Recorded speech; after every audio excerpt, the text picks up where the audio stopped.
ನೋಡಿರಿ, sugar factory ಒಳಗೆ ಮೇನ 3 ಡಿಪಾರ್ಟ್ಮೆಂಟ್ ಬರ್ತಾವೆ. ಒಂದನೇದಾಗಿ mill house, boiling house, cogen. Mill ಹೌಸ್ನಾಗ ಕೇನ್ ಅಂದ್ರೆ ಕಬ್ಬು ಏನಿರ್ತೈತಿ ಕ್ರಷ್ ಆಗ್ತೈತಿ. ಕ್ರಷ್ ಆಗಿ ಸಿಪ್ ಏನಂತಾರಲ್ಲ ಬರುತ್ತಲ್ಲ, ಅದಕ್ಕೆ ಬಗ್ಯಾಸ್ ಅಂತಾರೆ. ನೆಕ್ಸ್ಟ್ ಜ್ಯೂಸ್ ಏನೈತಿ ಅದನ್ನ ಬಾಯ್ಲಿಂಗ್ ಹೌಸಿಗೆ ಕಳ್ಸೈತಿ. ಮಿಲ್ಲಿನ ಕೆಲಸ ಮೇನ್ ಅಂದ್ರೆ ಕಬ್ಬು ಕ್ರಷ್ ಮಾಡಿ ಅಂದ್ರೆ ಕಬ್ಬನ್ನು ಅರಿಸಿ ಜ್ಯೂಸನ್ನು ತೆಗೆದು ಜ್ಯೂಸ್ ಅಂದ್ರೆ ಕಬ್ಬಿನಲ್ಲಿ ಏನೈತಿ ಅದನ್ನು ಬಾಯ್ಲಿಂಗ್ ಹೌಸಿಗೆ ಕಳ್ಸೋದು. ನೆಕ್ಸ್ಟ್ ಇದು ಏನು ಸಿಪ್ ಏನು ಉಳಿತಲ್ಲ ಅದೆಲ್ಲ ಫುಲ್ ಮೈನ್ಯೂಟ್ ಪಾರ್ಟಿಕಲ್ ಆಗಿಬಿಟ್ಟಿರ್ತಾವೆ. ಅದನ್ನೇನು ಮಾಡ್ತೈತಿ, ಬೆಲ್ಟ್ ಕನ್ವರ್ಟರು ಕೋಜನಿಗೆ ಕಳಿಸ್ತೈತಿ. ಆ ಗ್ಯಾಸ್ ಅಂದ್ರೆ ಏನು ಕಬ್ಬಿನ ಸಿಪ್ಪೆ ಇರುತ್ತಲ್ಲ ಅದೇನೈತಿ ಕೋಜನಿಗೆ ಹೋಗಿ ಬಾಯ್ಲರ್ನಾಗ ಬರ್ನಾಗೆ ವಾಟರ್ ಸರೌಂಡಿಂಗ್ ಒಳ್ಳೆ ವಾಟರ್ ಬರ್ತಾವೆ. ಅದ್ರಾಗ ವಾಟರ್ದ ಸ್ಟೀಮ್ದಿಂತ ಟರ್ಮಿನಲ್ನಾಗ ಎಲೆಕ್ಟ್ರಿಸಿಟಿ ಜನ್ರೇಟ್ ಆಕೈತಿ, ಇದು ಕೋಜನ್ದು. ನೆಕ್ಸ್ಟ್ ಜ್ಯೂಸ್ ಏನೈತಿ ಕಬ್ಬಿನ ಹಾಲ, ಇದು ಬಾಯ್ಲಿಂಗ್ ಹೌಸಿಗೆ ಹೋಗಿ ಅಲ್ಲಿ ಈಗಿನ ಕೋಜನ್ ಹತ್ರ ಏನು ಸ್ಟೀಮ್ ಪ್ರೊಡ್ಯೂಸ್ ಆಗಿರ್ತದಲ್ಲ ಅದನ್ನ ಒಂದು ಕನೆಕ್ಷನ್ ಈ ಕಡೆ ಕೊಟ್ಟಿರ್ತಾರೆ. ಅಲ್ಲಿಂದ ಇದು ಕಬ್ಬಿನ ಹಾಲು ಏನೈತಿ ಅದು ಬಾಯ್ಲಿಂಗ್ ಹೌಸ್ನಾಗ ಬಾಯ್ಲ್ ಆಗಿ ಸಮ್ ಪ್ರೊಸೀಜರ್ ಎಲ್ಲ ದಾಟಿದ ಮೇಲೆ ಸಕ್ಕರೆಯಾಗಿ ಪ್ರೊಡ್ಯೂಸ್ ಆಗ್ತೈತಿ. ಈ ಸಕ್ಕರೆ ಆದಮೇಲೆ ಅದೇನು ಮೊಲಾಸಸ್ನಿಂದ ಬೈ ಪ್ರಾಡಕ್ಟ್ ಕಬ್ಬಿನ ಹಾಲಿನಾಗ ಅದು ಬೈ ಪ್ರಾಡಕ್ಟ್ ಬರ್ತದೆ. ಸಕ್ಕರೆ ಆದಮೇಲೆ ಅದನ್ನೇನೈತಿ ಡಿಸ್ಟಿಲರಿಗೆ ಮತ್ತು ಹಿಂಗೆ ಇದಕ್ಕೆ ಯೂಸ್ ಮಾಡ್ಕೋತಾರೆ. ಇವಾಗ ಮಿಲ್ ಫಸ್ಟ್ ಬರೋದು ಮಿಲ್ನಾಗ DCS ಅಂತ ಬರ್ತೈತಿ. DCS ಅಂದರೆ ಡಿಸ್ಟ್ರಿಬ್ಯೂಷನ್ ಕಂಟ್ರೋಲ್ ಸಿಸ್ಟಮ್. ಇಲ್ಲಿ DCS ಹೆಂಗೆ ವರ್ಕ್ ಮಾಡ್ತಾರೋ, DCSನ ಹೆಂಗೆ ವರ್ಕ್ ಆಕೈತಿ ಅನ್ನೋದು ನೋಡೋಣ ಬರ್ರಿ. ಮೊದಲಿಗೆ ಇದು ಕೇನ್ ಕೆರಿಯರ್ ಅಂದ್ರೆ ಕಬ್ಬೆಲ್ಲ ಅನ್ಲೋಡ್ ಆಗಿದ್ದೆಲ್ಲ ಇಲ್ಲಿ ಬೆಳೆದೈತಿ. ಕಬ್ಬು ಅಂದ್ರೆ ಇಲ್ಲಿ ಫಿಲ್ಡ್ ಟೇಬಲ್ ಇದು ಇಲ್ಲಿವೆಲ್ಲ ಟ್ರ್ಯಾಕ್ಟರ್ಗಳು, ಟ್ರ್ಯಾಕ್ಟರ್ನಾಗಿಂದ ಫಿಲ್ಡ್ ಟೇಬಲ್ಗೆ ಅನ್ಲೋಡ್ ಹಾಕವ್ರು. ಇಲ್ಲಿಂದ ಇದೇನೈತಿರಲ್ಲ ಇದು ಕೇನ್ ಕೆರಿಯರ್, ಇಲ್ಲಿಂದ ಇಲ್ಲಿ ಅನ್ಲೋಡ್ ಮಾಡ್ತಾರೆ. ಇಲ್ಲೂ ಹಾರ್ವೆಸ್ಟಿಂಗ್ ಕೇನ್ ಬರ್ತಾವೆ ಅಂದ್ರೆ ಕಬ್ಬ ತುಕೊಟ್ಟಿರ್ತಾವೆ.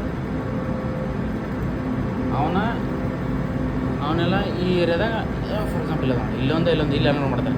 ಇವು ಇದ್ದದ್ದು ಇಲ್ಲಿ ಬಂದ ಅಂದ್ರೆ ಇವ ಈ ಥರ ತೋರಿಸಿದಾರೆ. ಇವು ಇಲ್ಲಿ ಬಂದು ಅವು ಕೇನ್ ಕೆರೆಗೆ ಕುಂಟಿರ್ತಾವೆ. ಇದು ಕೆಳಗಡೆ ಇರ್ತದೆ ಈ ಕೇನ್ ಕೆರೆ. ಇಲ್ಲಿ ಥರ ಬಂದು ಇಲ್ಲಿ ಚಾಪರ್ ಬರ್ತೈತಿ. ನೆಕ್ಸ್ಟ್ ಮುಂದ್ಗಡೆ ಲೆವೆಲರ್, ಆಮೇಲೆ ಶಟರ್ ಅಂತ ಬರ್ತೈತಿ. ಆಮೇಲೆ ಇಲ್ಲಿ ನೋಡಿ ಇದು ಲೆವೆಲರ್, ಇದು ಅದ್ರ ಮುಂದ್ಗಡೆ ಚಾಪರ್. ಇಲ್ಲೇನೈತಲ್ಲ ಚಾಪರ್ ಇದ್ರ ಮುಂದ್ಗಡೆ ಇರ್ತೈತಿ. ಇದು ಈ ಸೈಡ್ ಇದು ಮೇಲ್ಗಡೆ ಅಂತ ಇವು. ಇದು ಬಂದು ಲೆವೆಲರ್ ಅಂತ ಇದು ಸೆಮಿ ಪ್ರಿಪೇರ್ಡ್ ಬೆಳೆದು ಅಂತೇಳಿ. ಇದ್ರಾಗ ಕಬ್ಬು ಏನೈತಿ ಸ್ವಲ್ಪ ಕ್ರಶ್ ಆಗಿ ಇಲ್ಲಿ ಬಂದಿರ್ತೈತೆ. ಸ್ವಲ್ಪ ಕ್ರಶ್ ಅಂದ್ರೆ ಜಾಸ್ತಿ ಏನು ಕ್ರಶ್ ಆಗಿರಲ್ಲ, ಸ್ವಲ್ಪ ಕ್ರಶ್ ಆಗಿರುತ್ತೆ. ಇಲ್ಲಿ ಬಂದ ಈ ಸೆಮಿ ಪ್ರಿಪೇರ್ಡ್ ಬೆಲ್ಟ್. ಇಲ್ಲಿಂದ ನೆಕ್ಸ್ಟ್ ಶ್ರೆಡ್ಡರ್ ಅಂತ ಬರ್ತೈತಿ. ಇದೇನು ಸೆಮಿ ಪ್ರಿಪೇರ್ಡ್ ಬೆಲ್ಟ್ ಐತಲ್ಲ ಇದು ಇಲ್ಲಿ ತೋರಿಸ್ ನೋಡ್ರಿ ನಮ್ಮ DCSನ ಹೆಂಗೆ ಬರ್ತೈತಿ ನೋಡ್ರಿ. ಇಲ್ಲೇ ನೋಡಿ ಆಗ ತೋರಿಸಿದ್ದು ಇದು ಕೇನ್ ಕೆರಿಯರ್ದೆಲ್ಲ ಅಡ್ಜಸ್ಟ್ಮೆಂಟ್ ಇಲ್ಲಿ ಇರ್ತಾವೆ. ನೆಕ್ಸ್ಟ್ ಸೆಮಿ ಪ್ರಿಪೇರ್ ಬೆಲ್ಟ್ ಇಲ್ಲೇನು ತೋರಿಸಿದ್ನಲ್ಲ ಇದು ಸೆಮಿ ಪ್ರಿಪೇರ್ ಬೆಲ್ಟ್. ಅದನ್ನೆಲ್ಲ ಇಲ್ಲೇ ಕಂಟ್ರೋಲ್ ಮಾಡ್ಬೇಕು ನಾವು. ಇದ್ರದ್ದು ಕಂಟ್ರೋಲ್ ಸೆಟ್ಮೆಂಟ್ ಎಲ್ಲ ಇಲ್ಲಿರ್ತಾವೆ. ನೆಕ್ಸ್ಟ್ ಇಲ್ಲಿಂದ ಏನಕ್ಕೈತಿ ರೇಕ್ ಎಲೆಕ್ಟ್ರ ಮೊದಲು ಇಲ್ಲಿ ಶ್ರೆಡ್ಡರ್ ಅಂತ ಬರ್ತೈತೆ. ಒಂದು ದೊಡ್ಡದು ಶ್ರೆಡ್ಡರ್ ಮೋಟ್ರ್ ಐತೆ ನೋಡ್ರಿ. ಶ್ರೆಡ್ಡರ್ ಅಂದ್ರೆ ಒಂದಷ್ಟು ಕಡೆ ಫೈಬ್ರೈಸರ್ ಯೂಸ್ ಮಾಡ್ತಾರೆ, ಒಂದಷ್ಟು ಕಡೆ ಶ್ರೆಡ್ಡರ್ ಯೂಸ್ ಮಾಡ್ತಾರೆ. ಫೈಬ್ರೈಸರ್ ಅಥವಾ ಶ್ರೆಡ್ಡರ್ ಇದ್ರದ್ದು ಮೇನ್ ಕೆಲಸ ಏನಪ್ಪ ಅಂದ್ರೆ ಏನು ಕಬ್ಬು ಆಲ್ರೆಡಿ ಚಾಪರ ಮತ್ತು ಲೆವೆಲರ್ ಕಿಕ್ಕರ್ ಏನು ಸ್ವಲ್ಪ ಇದಾಗ ಹಂಗೆ ಕಟ್ ಆಗಿರ್ತೈತೆ, ಸಣ್ಣ ತುಕಡಿಗಿರ್ತಾವೆ. ಅದೇನೈತಿ ಫೈಬ್ರೈಸರ್ ಅಥವಾ ಇದು ಶ್ರೆಡ್ಡರ್ನಾಗ ಫುಲ್ ಮೈನ್ಯೂಟ್ ಪಾರ್ಟಿಕಲ್ ಆಗ್ತಾವೆ, ಸಣ್ಣ ಪಾರ್ಟಿಕಲ್ ಆಗ್ತಾವೆ. ನೆಕ್ಸ್ಟ್ ಅದು ಬಂದು ಶ್ರೆಡ್ಡರ್ನಾಗ ಫುಲ್ ಸ್ವಲ್ಪ ಪೀಸ್ ಆಗಿ ಶ್ರೆಡ್ಡರ್ ಕ್ಯಾಲ್ಕುಲೇಟರ್ ಅಂತ ಬೀಳ್ತಾವೆ. ಆ ಶ್ರೆಡ್ಡರ್ ಕ್ಯಾಲ್ಕುಲೇಟರ್ ಏನು ಮಾಡ್ತೈತಿ ಅದನ್ನು ಕ್ಯಾರಿ ಮಾಡಿ ಇಲ್ಲಿ ನೋಡ್ರಿ. ಇದು ಶ್ರೆಡ್ಡರ್ ಕ್ಯಾಲ್ಕುಲೇಟರ್. ಇದು ಇಲ್ಲಿ ಶ್ರೆಡ್ಡರ್ ಇರ್ತೈತಿ. ಶ್ರೆಡ್ಡರ್ ಪೀಸ್ ಮಾಡಿರ್ತಕ್ಕಂಥ ಅದೇ ಕಬ್ಬು ಇರುತ್ತಲ್ಲ ಅದು ಹಿಂಗೆ ತೊಗೊಂಬಂದು ಇಲ್ಲಿಂದ ಪ್ರಿಪೇರ್ ಬೆಲ್ಟ್ನಿಗೆ ಬರ್ತೈತಿ. ಪ್ರಿಪೇರ್ ಬೆಲ್ಟ್ ಅಂದ್ರೆ ಅದಲ್ಲಿ ಇಲ್ಲಿ ಕಾಣಂಗಿಲ್ಲ ಕ್ಲಿಯರಾಗಿ, ಇಲ್ಲಿ ಮೇಲ್ಗಡೆ ಹೊರಗಡೆ ಐತ್ರಿ ಇಲ್ಲಿ ನೋಡಿ. ಅಂದರೆ ನೆಕ್ಸ್ಟ್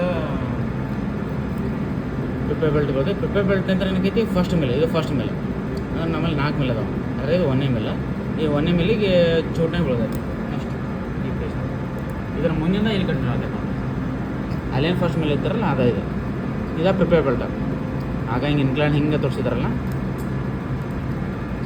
ಇದೇನೈತಲ್ಲ ಪ್ರಿಪೇರ್ ಬೆಲ್ಟ ಇದು ಇಲ್ಲೈತೆ ನೋಡ್ರಿ. ಇದು ಪ್ರಿಪೇರ್ ಬೆಲ್ಟ್.